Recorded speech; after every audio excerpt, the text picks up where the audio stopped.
Hello everyone. आज हम लोग शुरू करने जा रहे हैं light, reflection and refraction, class 10 का चैप्टर, फिजिक्स का फर्स्ट चैप्टर है ये।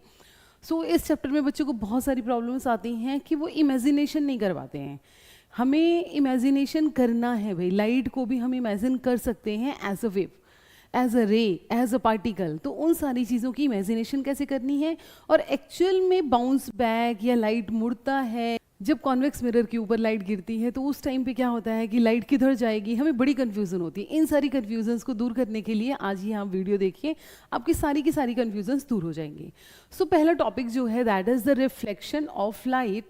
रिफ्लेक्शन ऑफ लाइट में हम क्या समझते हैं कि हमें जो बताया जाता है कि जो रिफ्लेक्शन है that is what, that is the bounce back of light.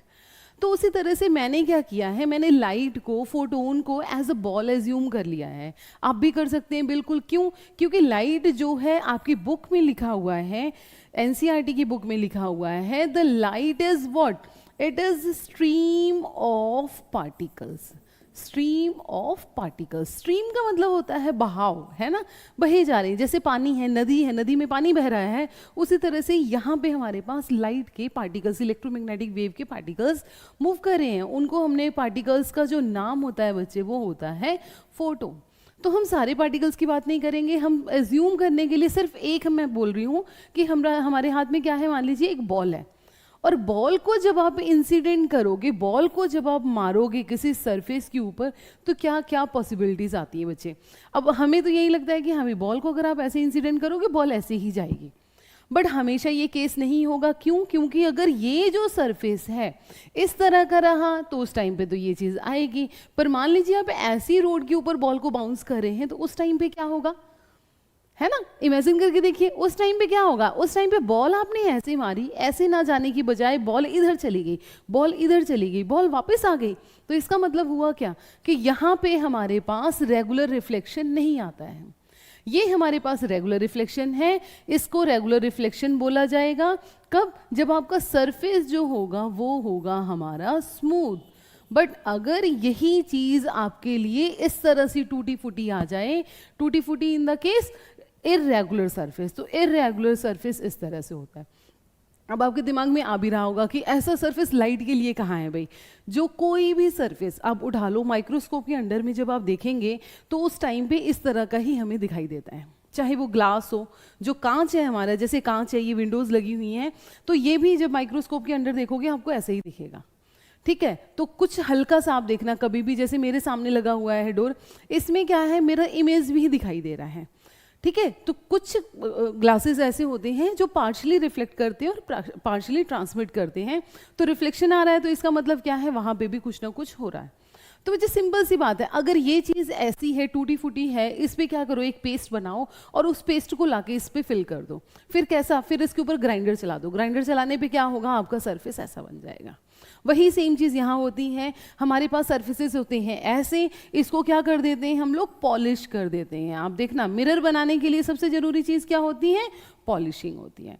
तो जब आप पॉलिश कर दोगे, पॉलिश को दिखाने का तरीका इस तरह से होता है, ये आपने पॉलिश कर दिया। तो ये जब पॉलिश कर देते हैं, ऐसा कौन सा सरफेस हो गया, फिर ये इसमें कौन सा रिफ्लेक्शन देगा, रेगुलर। तो इस वजह से हमें रेगुलर रिफ्लेक्शन मिलता है। बट अगर हमारे पास रेगुलर ना हो के इस तरह का कुछ उबड़ खाबड़ आ जाए, वहाँ पे आप अपने लाइट को इंसिडेंट कर रहे हो, अब वो ऐसे ना जाके मे बी ऐसे जा सकती है। लाइट आपने ऐसे इंसिडेंट किया, मे बी ऐसे जा सकती है। तो इसको क्या बोलते हैं हम लोग, इर्रेगुलर रिफ्लेक्शन, और इसको बोला जाता है रेगुलर रिफ्लेक्शन। होप ये चीज़ आपको क्लियर हुई हो। बट हमें एक चीज़ और दिमाग में लगता है कि ये सिर्फ प्लेन सर्फेसेस के लिए होता है। अगर प्लेन सरफेस है, प्लेन मिरर है, तो उसके लिए तो आप बोलते हो कि हाँ भी रेगुलर और इरेगुलर होता है। तो क्या कर्व्ड के लिए भी होता है? कर्व्ड मतलब क्या हो गया आपके पास, कॉनकेव या फिर कॉन्वेक्स। तो कॉनकेव कॉन्वेक्स होगा तो शेप कैसा होगा, इसी तरह से होगा। आपने देखा होगा गलियों में लगे होते हैं बहुत जगह, वो बाद में बात नहीं करेंगे उसके बारे में। तो इस तरह से मिरर होगा आपका कॉनकेव या कॉन्वेक्स। जब ऊपर से लाइट इंसिडेंट करेंगे तो कॉन्वेक्स होगा, जब अंदर से लाइट इंसिडेंट करेंगे कॉनकेव। आते हैं इन सब सारी चीज़ों के ऊपर। अब देखो बच्चे, यहाँ पे भी अगर टूटा फूटा है तो उस टाइम पे आप इसके ऊपर इंसिडेंट तो ऐसे कर रहे हो, पर मे बी वो इधर जा सकती है, मे बी वो इधर आ सकती है। बट अगर यहाँ की बात करी जाए, इंसिडेंट आपने ऐसे किया, ये वापस जाएगा। अगर आपने ऐसे इंसिडेंट किया तो ये ऐसे जाएगा। तो यहाँ पे भी स्फेरिकल सर्फेसेस में भी रेगुलर और इरेगुलर रिफ्लेक्शंस होते हैं। Okay, so reflection of light through plane mirror, reflection of light through a plane mirror. Through plane mirror के लिए हमने क्या बोला बच्चे, हमारे पास क्या है, ये एक मिरर है। ओके, जहाँ पे भी आप लाइट को इंसिडेंट करना चाह रहे हैं उस पॉइंट पे क्या करते हैं, हमेशा एक नॉर्मल ड्रॉ कर दिया जाता है। अब ये नॉर्मल क्या होता है, क्या नॉर्मल आपका वही परपेंडिकुलर है, ये आई और दिस इज योर आर। अब आई क्या है और आर क्या है बच्चे, आई है हमारा एंगल ऑफ इंसिडेंस और आर क्या है, एंगल ऑफ रिफ्लेक्शन। जहां से भी आप ये वीडियो देख रहे हो आप एज्यूम करो अपने हाथ में एक बॉल लीजिए, उस बॉल को आप अगर इस तरह से आप इंसिडेंट कर रहे हो, बॉल आपकी ऐसे ही जाएगी। अगर ये फर्श स्मूथ है, टाइल है, सीमेंटेड है तब। अगर सीमेंटेड नहीं है, उबड़ खाबड़ है, उस टाइम पे आप फील करोगे आप ऐसे मार रहे हो, बॉल इधर की तरफ जा रही है। तो जब भी बच्चे हमारे पास रेगुलर हो, मतलब पॉलिश्ड हो सरफेस, उस टाइम पे angle I is equal to angle R always होता है। ठीक है, दूसरी चीज हम लोग नॉर्मल की बात कर रहे थे बच्चे। नॉर्मल और परपेंडिकुलर में क्या डिफरेंस होता है, जो परपेंडिकुलर होता है वो एक लाइन पे परपेंडिकुलर होता है। ये है मेरे पास दो पेन्स हैं, अगर मैं परपेंडिकुलर और नॉर्मल में डिफरेंस बताने की बात बोलूं तो एक लाइन के ऊपर दूसरी लाइन जो एंगल बनाती है 90 डिग्री का, दैट इज परपेंडिकुलर। बट जब एक सरफेस, जब आप सरफेस लेते हैं, उस सरफेस पे लेंथ और ब्रेड्थ भी होता है, उस सरफेस पे लेंथ और ब्रेड्थ भी होता है, कहीं से आप ड्रॉ कर सकते हैं।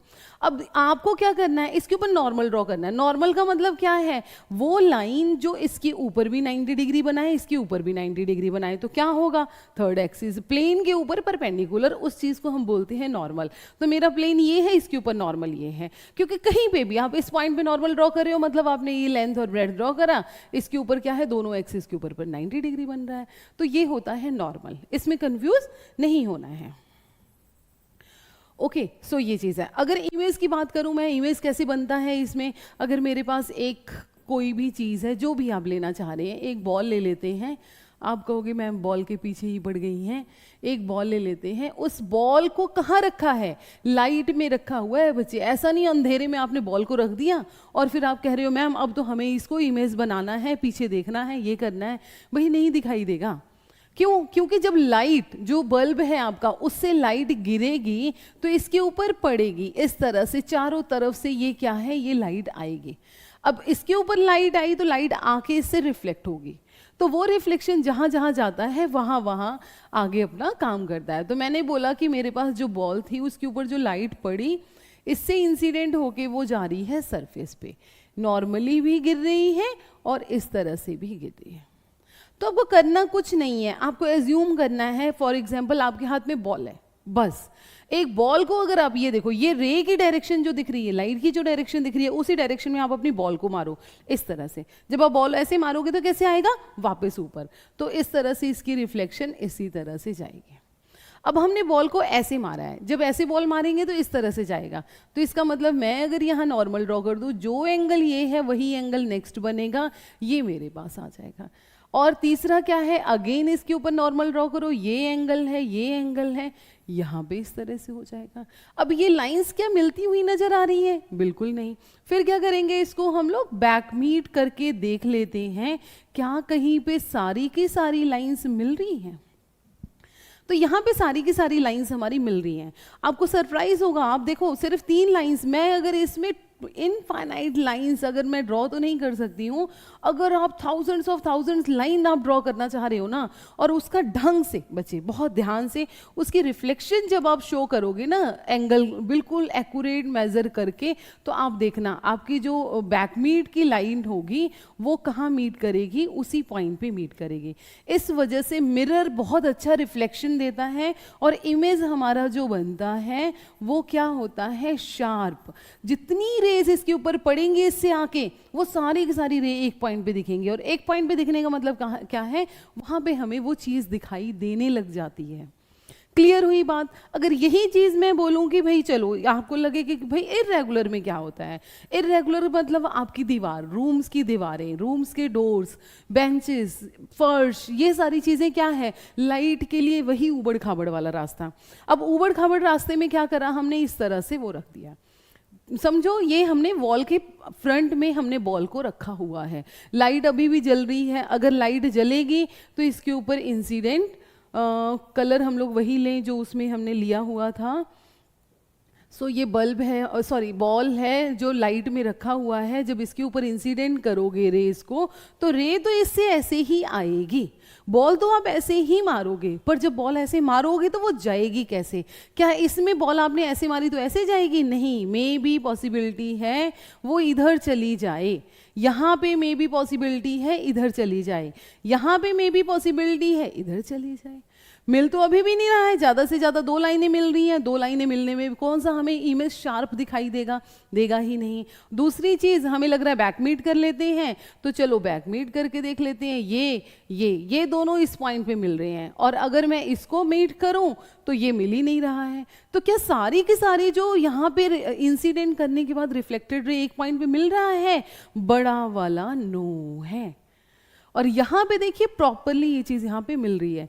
इसका मतलब क्या हुआ? ये हमें शार्प इमेज दे देगा, और ये हमें शार्प इमेज इसलिए नहीं देता है क्योंकि सारे रिफ्लेक्टेड रे एक सिंगल पॉइंट पे नहीं मिलती हैं। होप ये चीज़ आपको बहुत अच्छे से क्लियर हो गई होगी कि क्यों हम इस तरह से पढ़ते हैं कि भाई आपसे पूछा जाता है कि हमारे पास दीवार है, दीवार पे भी तो लाइट की रिफ्लेक्शन हो रही है, क्या यहाँ पे आप देख पा रहे हो अपनी शक्ल इसमें दीवार में, तो हमें शीशे की क्या जरूरत है? बट ऐसा नहीं पाया गया है। ओके, वो क्यों नहीं, वो मैंने आपको दिखा दिया है।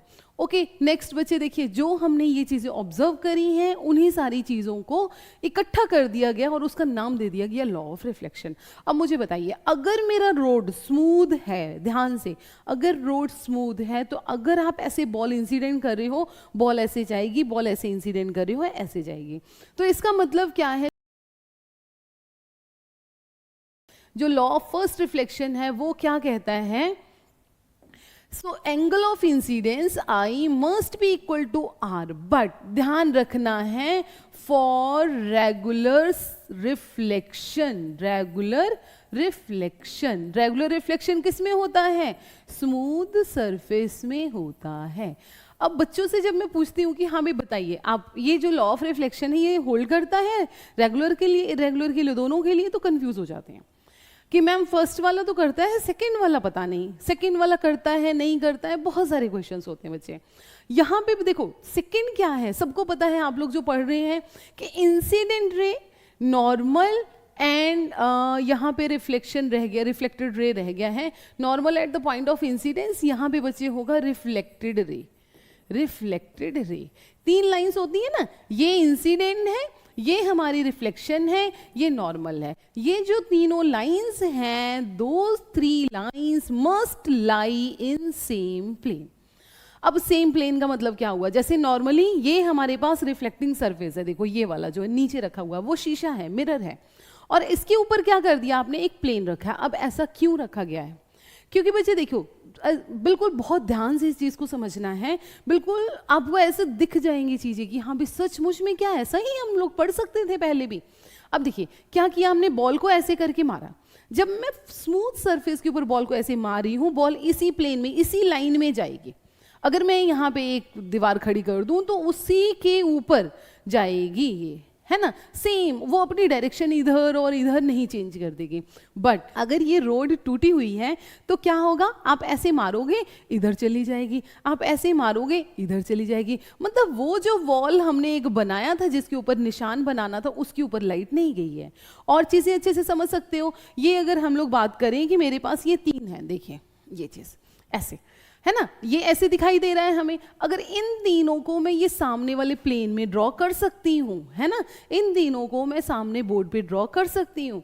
बट अगर मैं इसको इरेगुलर सरफेस के ऊपर इंसिडेंट करती हूँ तो बच्चे जो मेरी रिफ्लेक्टेड रे है वो मे बी इस प्लेन से निकलकर ऐसे आ जाए। आपको दिखाई दे रहा है? इस प्लेन से निकलकर ऐसे आ जाए, ठीक है, पहले ऐसे था। तो देखिए एक लाइन में सभी दिखाई दे रहे होंगे, ये एक लाइन में दिखाई दे रहा है सब। इसका मतलब क्या है? ये सेम प्लेन में एक पेज में इसको ड्रॉ कर सकते हैं।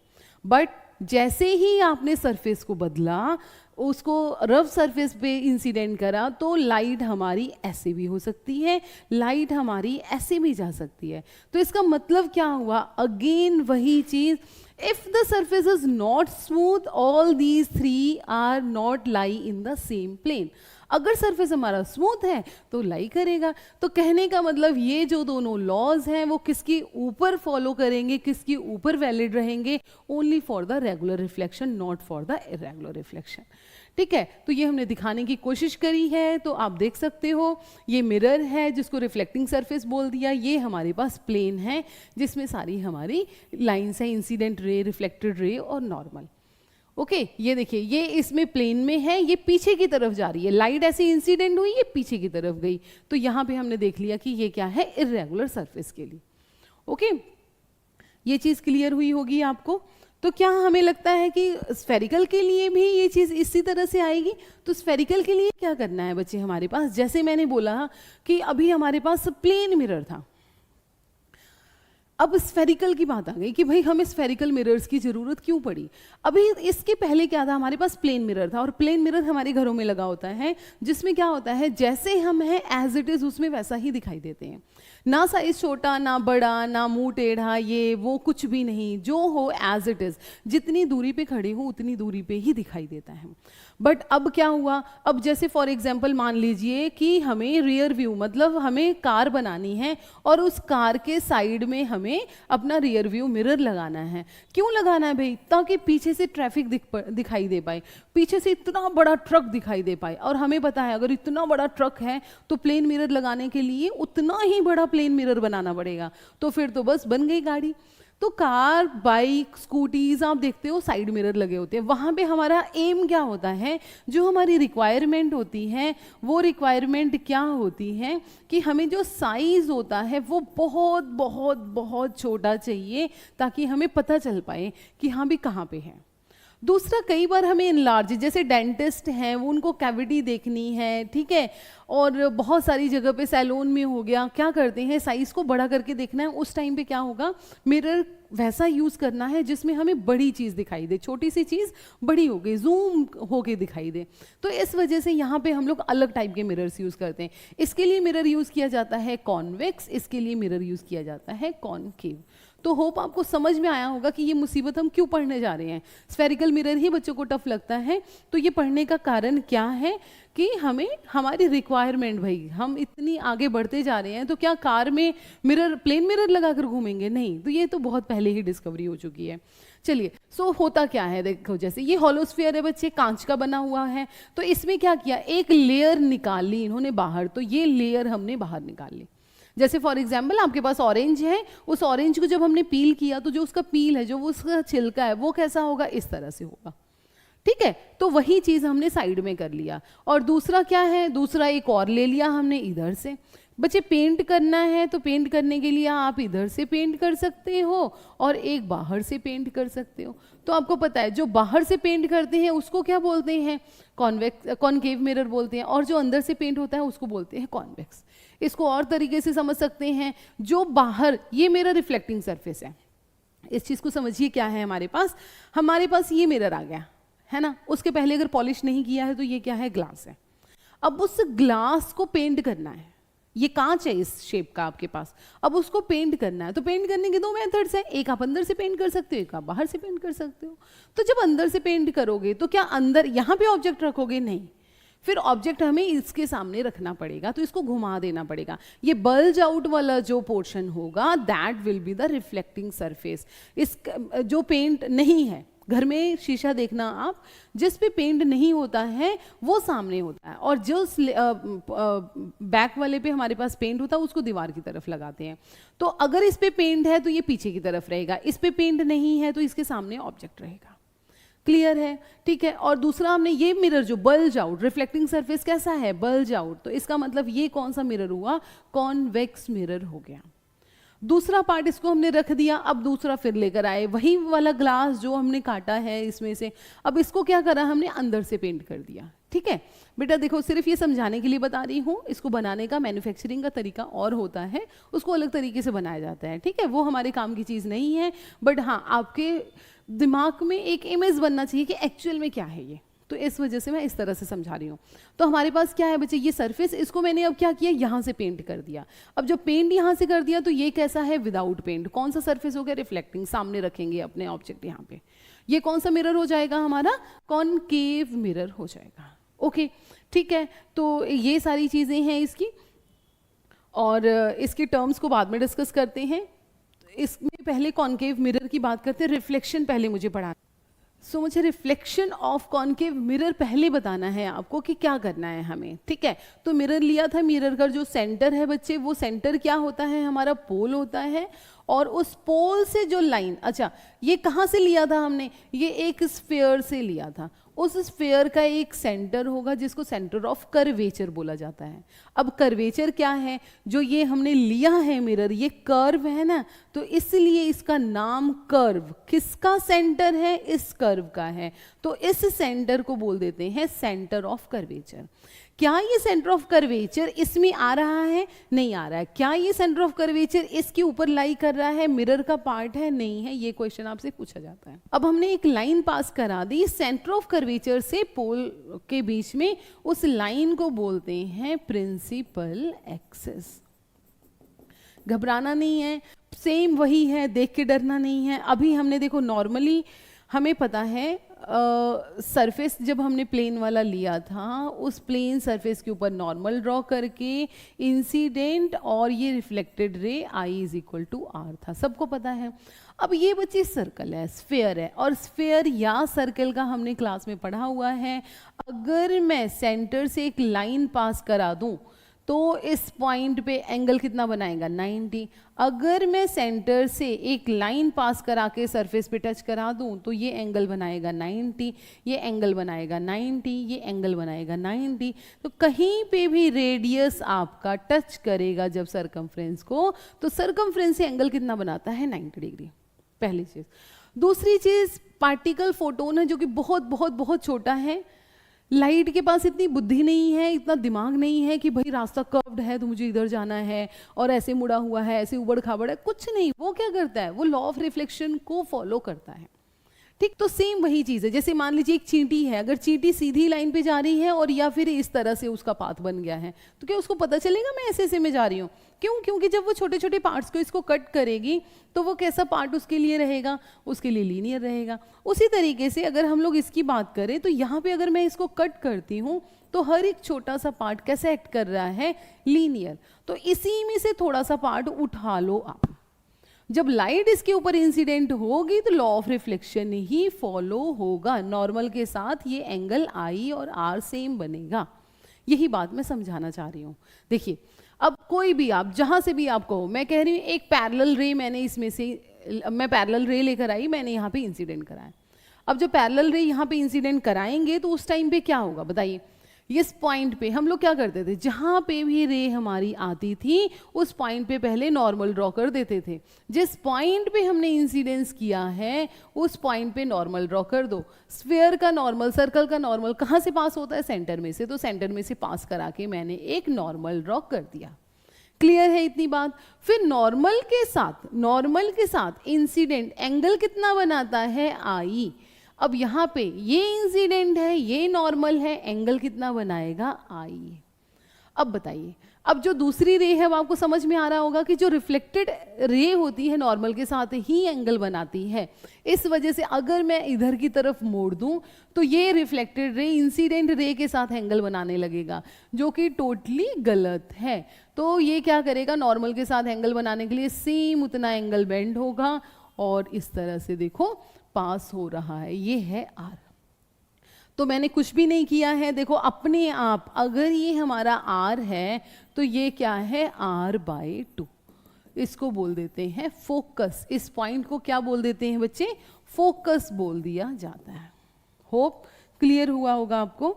तो सेम एक दूसरी लाइन भी अगर आप लेना चाह रहे हो ले लीजिए। उसके लिए मैंने एक और लाइन ले ली। इस पॉइंट पे अगर इंसिडेंट मुझे करना है तो मुझे नॉर्मल ड्रॉ करना पड़ेगा। I है उतना ही एंगल बढ़ा दीजिए, ये अपने आप देखिए जाके मिल रहा है वहीं पे। और अगर कोई लाइन लेना चाह रहे हो तो ले लीजिए, जितनी लाइन, जैसे मैंने प्लेन मिरर में इमेज बना के दिखाया था ना, उसी तरह से है। ये है, जितना एंगल ये है उतना ही आगे की तरफ होगा, देखो उसी में से पास हो रहा है, तो सारी की सारी लाइंस उसी में से पास होंगे, ठीक है। बट कंडीशन क्या होनी चाहिए, एपर्चर शुड बी स्मॉल। अब आप बोलोगे मैम अपर्चर क्या है? एपर्चर बच्चे जो हमने वो छिलका लिया था, जो हमने ग्लास लिया था, काटा था जो होलोस्फीयर में से, उसका एंड टू एंड हमें एक लाइन से ज्वाइन कर देना है, ठीक है। तो एंड टू एंड जब लाइन से ज्वाइन कर दोगे तो एक मुझे लेंथ मिलेगी, इस लेंथ को क्या बोल देते हैं, एपर्चर बोल देते हैं। कर्वेचर, कर्वेचर का मतलब ये कितना कर्व है। एपर्चर देखिए, एपर्चर मैंने कर्व कम करा, एपर्चर लेंथ देखो इतनी रह गई, मैंने इसको बढ़ाया एपर्चर बढ़ गया, इसको बढ़ाया एपर्चर बढ़ गया, इसको बढ़ाया एपर्चर। तो एपर्चर जैसे जैसे बढ़ रहा है कर्वेचर वैसे वैसे कम हो रहा है। अब देखना कर्व कितनी है, बहुत कम है। एपर्चर मैंने कम कर दिया, कर्व देखिए ज़्यादा हो गई, और कम कर दिया कर्व और ज़्यादा हो गई, और कम कर दिया, तो कर्वेचर जो है वो एपर्चर के रेसिप्रोकल होता है। एपर्चर शुड बी स्मॉल और कर्वेचर जो होना चाहिए हमारा शुड बी लार्ज, ठीक है। ये आप हायर क्लासेस में 12th में पढ़ोगे क्यों ऐसा होता है, एक एरर आ जाती है स्फेरिकल एब्रेशन, वो सारी चीज़ें हम बाद में पढ़ेंगे। ओके तो समझ में आया कि क्यों लाइट, भाई लाइट हमारी बेंड क्यों होती है, टूवर्ड्स द नॉर्मल या away from the normal. Okay so इसमें अगर और कोई आप इमेज फॉर्मेशन करना चाह रहे हैं तो ये मान लीजिए, इसका क्या करो, सबसे पहले सर्कल ड्रॉ कर दो, सेंटर ढूंढ लो, सेंटर ढूंढ के आप अपना ऑब्जेक्ट रखना चाह रहे हैं। ऑब्जेक्ट कहाँ रख दिया मैंने, मान लिया यहाँ। ऑब्जेक्ट कहाँ रख दिया हमने, बियॉन्ड सी। ऑब्जेक्ट बचे, ऑब्जेक्ट कहाँ रख दिया, बियॉन्ड सी। जैसे ही ऑब्जेक्ट बियॉन्ड सी रखा, होगा क्या, कुछ नहीं कि लाइट को पता चले मैं तो यहां से आ रही हूं, नहीं भाई, लाइट अगर पैरेलल जाएगी तो वो क्या करेगी, पहले अपना नॉर्मल ढूंढेगी। नॉर्मल बना दो आप, नॉर्मल बना दिया हमने, नॉर्मल से जितना एंगल होगा उतना ही एंगल आगे की तरफ जाएगा, तो ये जाएगा इसमें से, जिसमें से पैरेलल रे पास होती है उसको बोलते हैं फोकस, पहली चीज। दूसरा, जो आपका मन करे बच्चे, कोई हार्ड एंड फास्ट रूल नहीं है, फोकस में से पास कराना है फोकस में से पास करा दीजिए, सेंटर में से पास कराना है सेंटर में से पास करा दीजिए, जहां कहीं पे भी आप देखो ये इतना है इतना, तो हमारे पास इस पॉइंट पे ये मिल रहा है, ठीक है। कोई बच्चा चाह रहा है मैं फोकस में से पास करा दूं, फोकस में से पास करा के देख लेते हैं। अब ये देखो ये है, और इस पे, इस पॉइंट पे क्या करो, पहले सेंटर नॉर्मल ड्रॉ कर दीजिए इस पॉइंट के ऊपर। इस पे तो था मैंने ड्रॉ नहीं किया, इस पॉइंट पे नॉर्मल ड्रॉ करते हैं, कलर चेंज कर देते हैं। तो यहाँ पे कलर ये कर दिया मैं, इतना ही एंगल आगे की तरफ जाएगा, ध्यान रखना है, देखो वहीं से पास हो रहा है, ठीक है। ये चीजें समझ में आई आपको कि कितनी भी लाइंस ले लो, जैसे हमने प्लेन मिरर में लिया था, जितनी मर्जी लाइंस ली थी एक ही पॉइंट पे मिला था, वही यहाँ पे भी है, पहली चीज। दूसरी चीज बच्चे क्या दिख रहा है यहाँ पे, कि जो ऑब्जेक्ट है और इमेज है, इमेज क्या दिख रही है, उल्टी दिख रही है, तो इमेज क्या है हमारी, इन्वर्टेड है, और अपने आप बनी है, रेज एक्सटेंड नहीं किए हैं, तो इसको बोलेंगे रियल एंड इन्वर्टेड, ठीक है। और साइज की अगर बात करी जाए तो साइज क्या है, साइज इसका है, साइज अब देखो, जो मिरर के नजदीक होगा वो छोटा होगा, जो मिरर के दूर होगा वो बड़ा होगा। यहाँ पे थोड़ा सा लग रहा है हमें, बट मिरर के नजदीक है तो इसका मतलब क्या होगा, साइज इसका स्मॉल, किसके comparison, smaller as compare to object, ठीक है।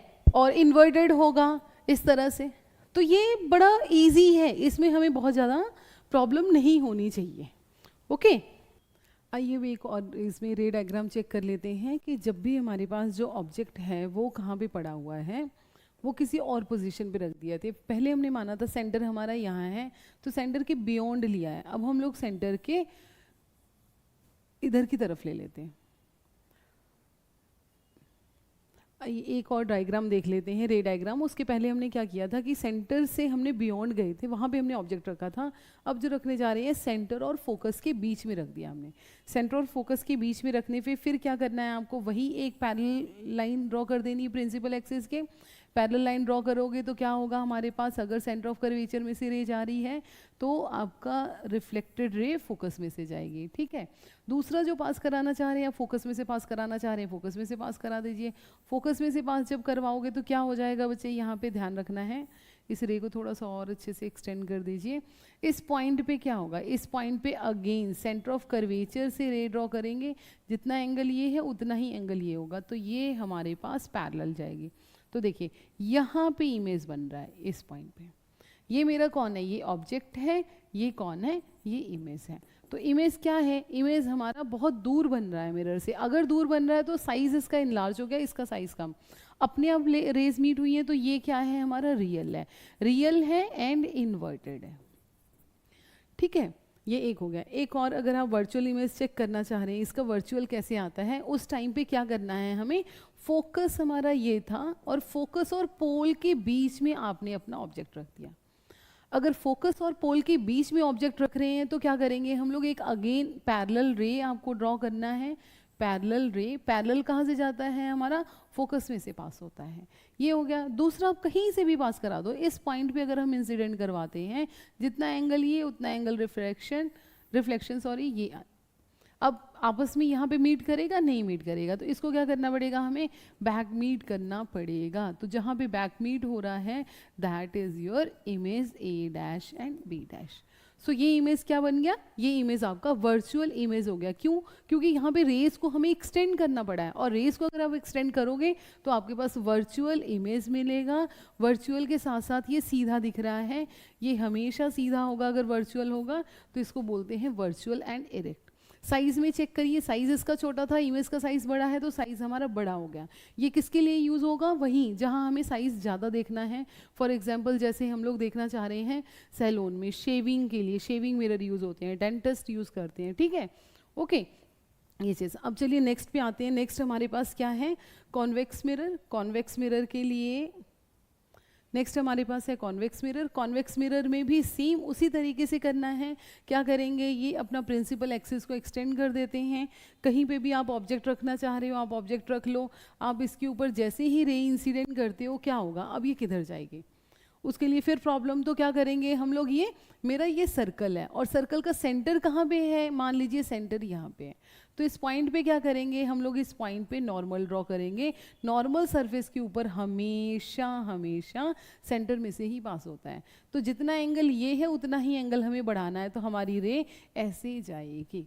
अगर ये ऐसे जा रही है तो क्या करेंगे, इसको बैक मीट करेंगे, तो ये जहाँ से पास हो रहा है उसको क्या बोलेंगे, फोकस बोलेंगे, ठीक है। और दूसरा क्या है, हमें इसका इमेज बनाना है, तो इमेज बनाने के लिए हमें एटलीस्ट 2 रेज की ज़रूरत है। एक तो पैरेलल है, दूसरा हमारा ये रे हो गई, ये जितना एंगल है बच्चे अगेन उतना ही एंगल आगे, ये चीज़। अब ये बैकमीट कराओगे तो क्या मिलेगा, इस पॉइंट पे, तो यहाँ पे आपका इमेज बन रहा है, इसको ध्यान से देखिए, ये हमारा इमेज बन रहा है ए डैश बी डैश। तो A dash B dash size क्या दिख रहा है हमें, ए बी के कंपैरिजन में ए डैश बी डैश हमारा स्मॉल होगा। अगर ए डैश बी डैश स्मॉल होगा तो ये क्या है, इमेज हमारा स्मॉल बन रहा है, तो इसको बोलेंगे इमेज क्या है, डिमिनिश्ड है। किसके कंपैरिजन में, ऑब्जेक्ट के कंपैरिजन में। कैसा है, ये सीधा है या उल्टा है, ये इरेक्ट है। मिरर के इधरली साइड बना है या पीछे बना है, बिहाइंड द मिरर बना है, तो क्या होगा, ये वर्चुअल होगा। ओके, सो ये चीज़ हो गई आपकी। अगर इन्फिनिटी पे आपका ऑब्जेक्ट है, अगर ऑब्जेक्ट कहाँ पे है, इन्फिनिटी पे, इन्फिनिटी से कैसी रेज आती हैं, इन्फिनिटी से रेज आती हैं आपकी पैरेलल। ऑब्जेक्ट कहाँ पे पड़ा हुआ है, ऑब्जेक्ट हमारा इन्फिनिटी पे पड़ा है। अगर ऑब्जेक्ट इन्फिनिटी पे होगा तो क्या होगा बच्चे, कॉन्वेक्स कॉन्केव में क्या था, अगर इन्फिनिटी पे था तो सीधा मिल जाता था वो कहाँ पे, एक पॉइंट पे जिसको हमने बोल दिया था फोकस। यहाँ पे भी वैसा ही होगा, बट ये उल्टा होगा, इधर डाइवर्जिंग होगा, ये कन्वर्जिंग है, ये डाइवर्जिंग है।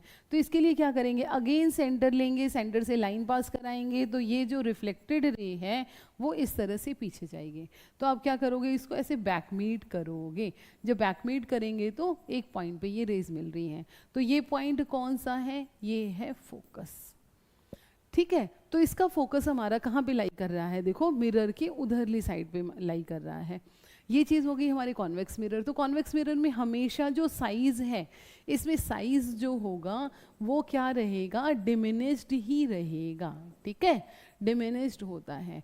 और अगर इन्फिनिटी से लेकर आ रहे हैं तब तो ये पॉइंट साइज बन गया। कौन सा साइज बन गया?